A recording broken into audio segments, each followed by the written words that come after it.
যখন আমি আইফোন কেনার চিন্তা ভাবনা করি তখন আমি ভাবি আইফোন কেনার পরে আমার ফ্যামিলি আমাকে কী সব কথা শোনাতে পারে।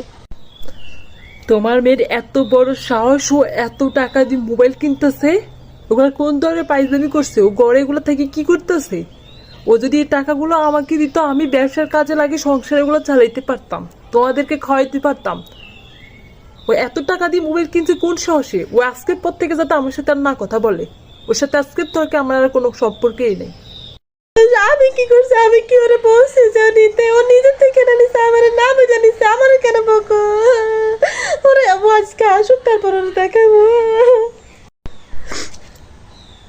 ওই তো আইসি নবাব জাতি, তুই এতক্ষণ টিয়া শুধু একটা মোবাইলে নষ্ট করতে গেছিস, কিনে টিয়া দিয়ে সংসারে কত কিছু জড়াইতে পারলাম। আর সংসারে তো গাল বাড়ে, একটা সুখে একটা খাট, অনেক কিছু নানা চিন্তা ভাবনা ছিল। তুই এতক্ষণ টিয়া কেমনে নষ্ট করলি তোর বাবা?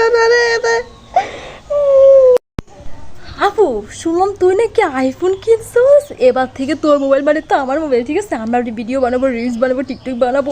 আমরা তো পুরো নেট পিসে কাঁপাই ফেলবো। আমরা প্রত্যেকদিন ভিডিও বানাবো, ঠিক আছে? তোর মোবাইল তো আমি শাড়ি পরবো, ছবি তুলবো, একদম পাটাপাটি। আমি আমার সব ফ্রেন্ডের ছবিগুলো চেট